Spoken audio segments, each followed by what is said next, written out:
Bonsoir à tous et merci d'être des nôtres sur BB24. Bienvenue dans le 19h45.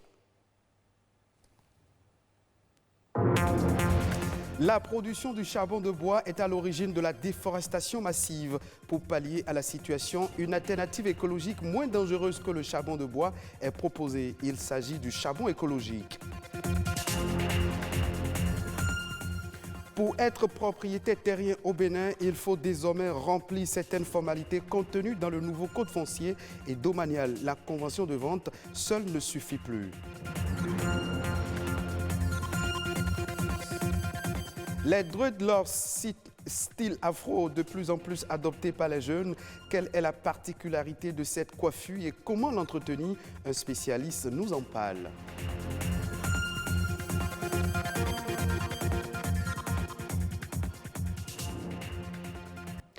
Beaucoup de foyers africains utilisent principalement le charbon de bois comme source d'énergie en raison du pouvoir d'achat qui ne leur permet pas d'utiliser le gaz ou d'autres types de ressources. Cependant, la production du charbon de bois est à l'origine de la déforestation massive. Cette situation a créé un contexte où les acteurs industriels deviennent de plus en plus sensibles à la préservation de l'environnement. Désormais, ils proposent une alternative écologique moins dangereuse que le charbon de bois. Les précisions dans ce reportage.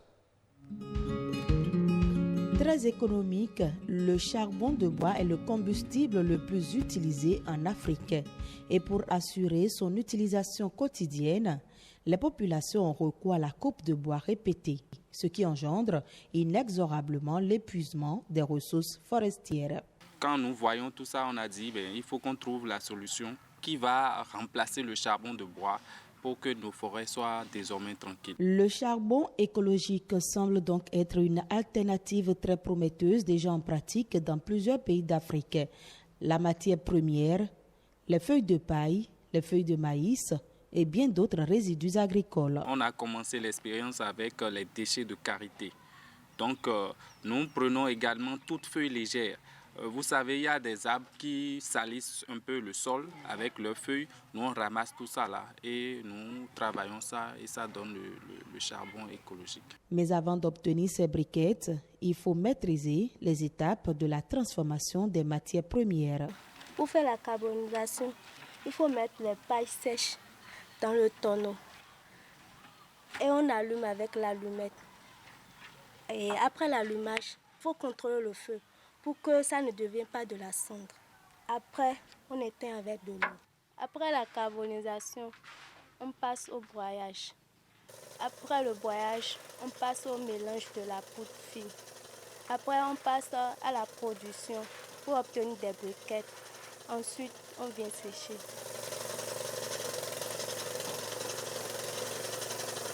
Il faut compter 3 jours pour obtenir des charbons bien secs. Actuellement, nous sommes en période de pluie, c'est un peu difficile. Donc, nous sommes en train de vouloir mettre en place un four. Avec le four, nous pouvons obtenir notre charbon en moins d'une journée. Au-delà de la préservation de l'environnement, l'utilisation du charbon écologique offre d'autres avantages. Le charbon écologique bio, c'est un charbon qui, d'abord, ne noircit pas le dessous des marmites. Ça a un pouvoir calorifique très élevé et ça ne fume pas. Donc avec le charbon écologique, vous pouvez l'utiliser au salon sans que ça ne salisse votre salon. La mission est claire. Si nous arrivons à mettre dans la tête du Béninois qu'il faut laisser le charbon de bois au profit du charbon écologique, celui qui utilise le charbon écologique, je ne vois pas pourquoi il ira encore utiliser le charbon de bois. La production et l'utilisation en grande quantité de ce charbon écologique pourrait donc à long terme permettre non seulement de réduire le chômage, mais également de protéger les forêts. La terre, bien immeuble par excellence, a toujours été un enjeu très important dans le développement de toute nation. La situation foncière se caractérisait au Bénin par une insécurité tant en milieu rural qu'en milieu urbain.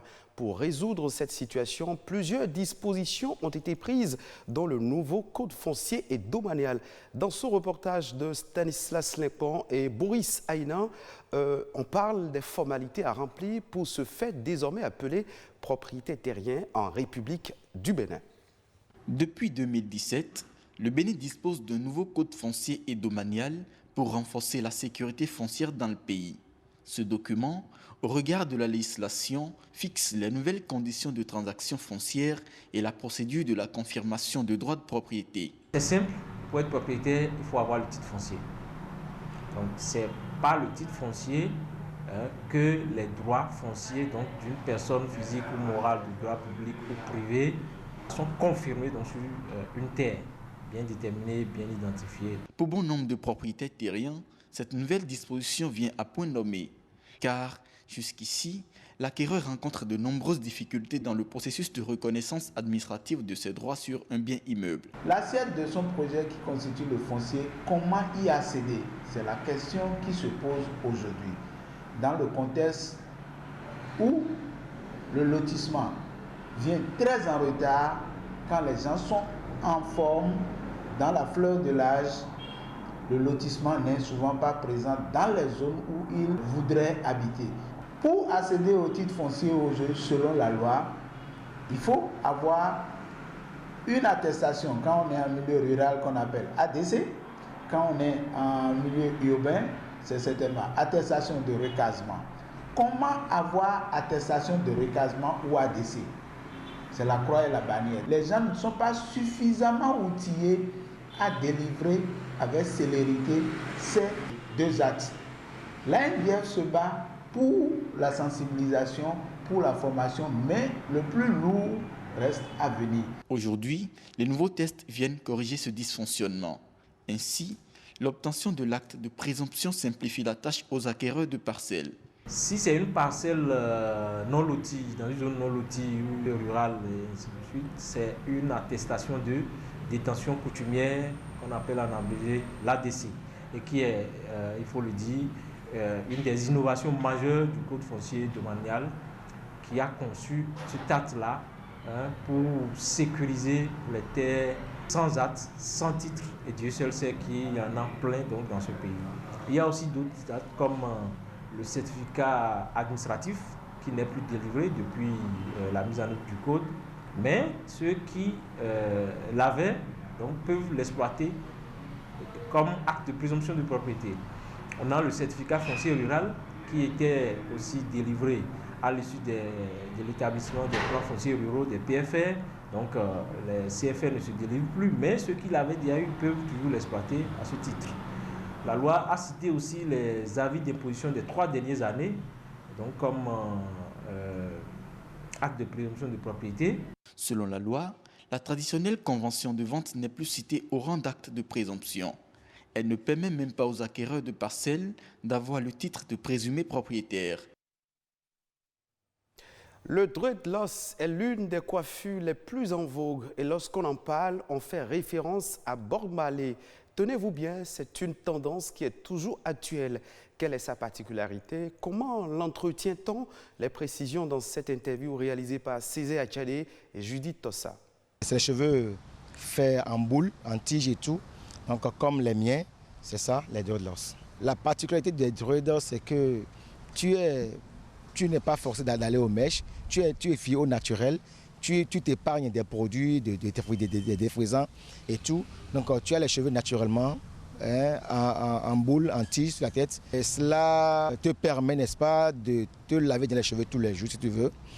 Cela te permet de faire des économies. C'est pas nécessairement être Rastafari avant d'avoir les druides. C'est plutôt une mode où tu peux le faire, aller 3 mois et défaire, ou bien 2 mois et défaire. Il y a des personnes mal intentionnées, on les druides mais en font mauvais usage.